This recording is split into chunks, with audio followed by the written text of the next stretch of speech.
I don't ever remember getting into the craft.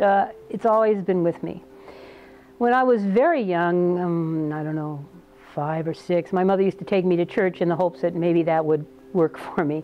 And I enjoyed that, but it didn't resonate with me. By the time I got to be 10 or 11, I was going to any church that my friends would invite me to, various and sundry churches. And I remember being back in the Methodist church that my mother used to take me to one day, and I made an appointment to see the minister. And I'm sure that when he came in for his appointment, he was shocked to see a 10-year-old sitting in his, office. And he said to me, what's the matter? What can I do for you? And I said, oh, I have a question for you. And he said, oh, well, okay. What's your question? And I said, well, if Cain slew Abel and for his crime was put out among the others, but theoretically there was only Adam and Eve and Cain and Abel, who are the others? And of course at 10, I had no idea that the others were us. But I thought it was a valid question. It just didn't make any sense to me, and I was looking for reason in my religion. I wanted truth and reason. And he said, I don't think I have an answer for you. And the next thing I knew, he had called my mother to come and get me, take me out of the church. They wouldn't let me go back to the Sunday school. I was more than welcome to attend the church, but I was confusing the teachers at the Sunday school, all honest volunteers, of course, who had no better idea than any guy off the street what religion was about. And that led me on a quest. And at 10 years old, we used to go camping, and in those days you didn't worry about your kids. They could run around, and we were up in Joshua Tree, and it was late in the evening, everybody was asleep. And I had my own little tent, so I got up and I was walking around the area, and Joshua Tree is massive white tank granite, and it looks like some giant took a handful of boulders and piled them up, but these rocks are massive. And I found a little stream, well, white sand that indicated a little stream bed. And I started following it, and there's no way I could do this today. Of course, it took a 10-year-old to do it. But I followed it in between the rocks and through the rocks and around the rocks, and I came to what they call a tank. And a tank is a spot where water stays after it's rained, and most of the indigenous folks in the area know that it's there. This one was about, I don't know, 2 or 3 feet deep, and maybe 10 feet around. And the whole thing was covered in beautiful white sand, and it was all white crystals from the white tank granite. And I was sitting in the middle of this nice cool sand in this nice evening, looking at the stars and thinking, I don't have a place for me. I can't find a religion that works. I don't get it. What's wrong? And suddenly the moon came up, and it was full. And it filled this little bowl with white light that was reflecting from all of the little tiny crystals and the white sand. And it was just this marvelous experience. And I heard a voice say, you don't need to worry about it. It belonged to me. Never looked back. And, excuse me, it's still pretty emotional for me. And I never looked back. I stopped going to organized church because it wasn't for me. But I didn't stop studying religion and asking why.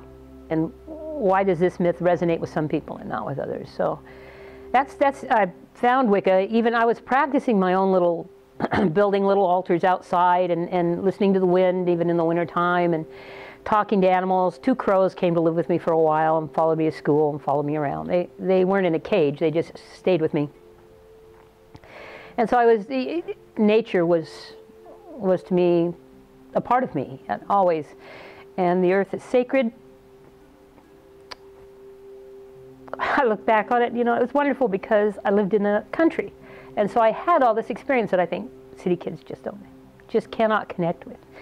So it was a wonderful experience, and it I think during my formative years in particular really made me who I am.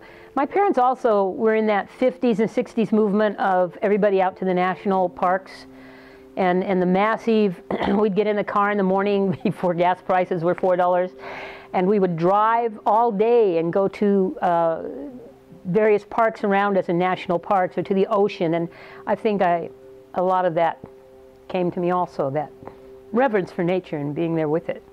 So that's the story of my life. And when I was in college, well, in high school actually, I met some friends who are right next door in the suite over there. And, you know, later we were talking about college, and they were saying, well, we belong to this group called, you know. And I thought, well, that's interesting, because always having practiced my own self and looking for structure within the cosmos, of course. Then I started working with them in Nauru, New Reform Orthodox Order of the Golden Dawn. And later Central Valley Wicca and Gardnerian Practice, and I'm an elder in those.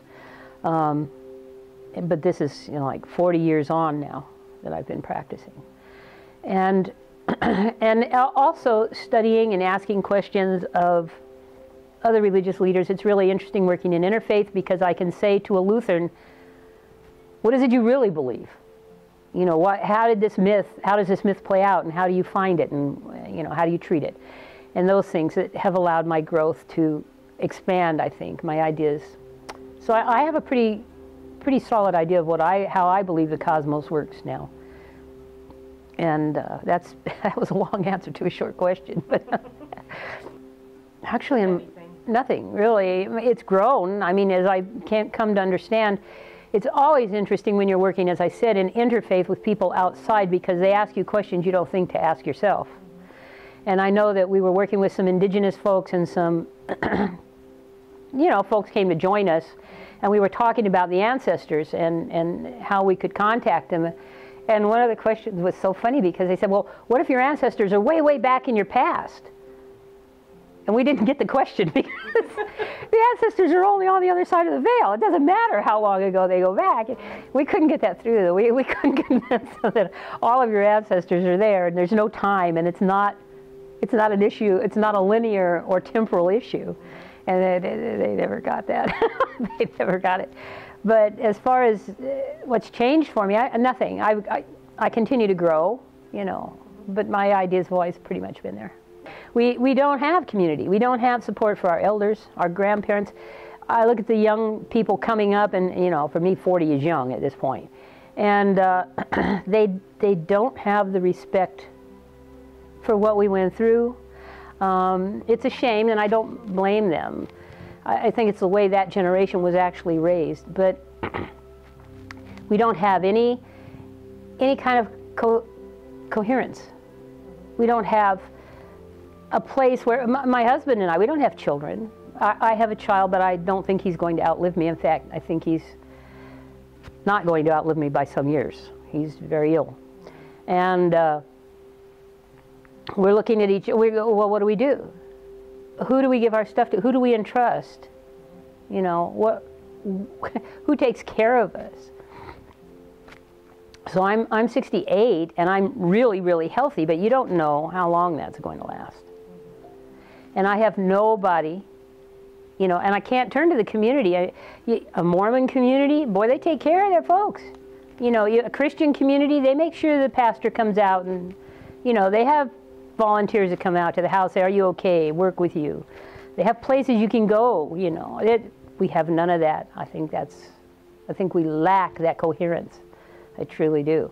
Part of it comes from the independent nature of people that come to the practice, for sure. But yeah, we don't have a community. That's a really interesting question, and I've certainly thought about it. We've talked a lot, many elders have talked a lot about creating an intentional community, you know, going out and buying land together.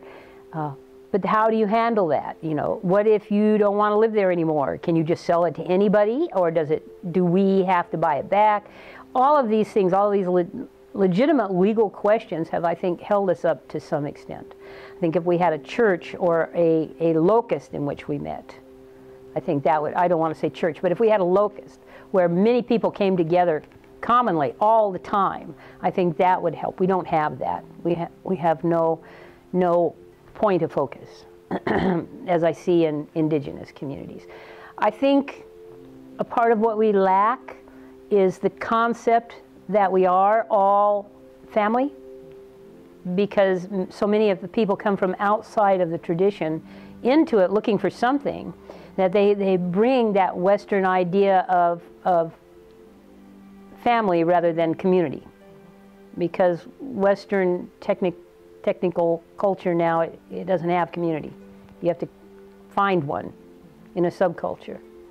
I will share with you a piece of wisdom simply because I think it's very funny. I once asked this of my own elder as she was dying from cancer.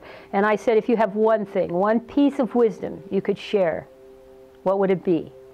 Expecting some deep, very, very profound statement.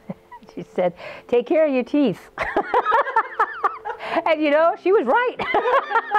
She was absolutely right. Take care of your teeth because they're important. So I'm just sharing that with you because, bless her heart, Judy was a wonderful person, and I think I want to continue both her name, Judy Foster, and her wisdom to impart to you.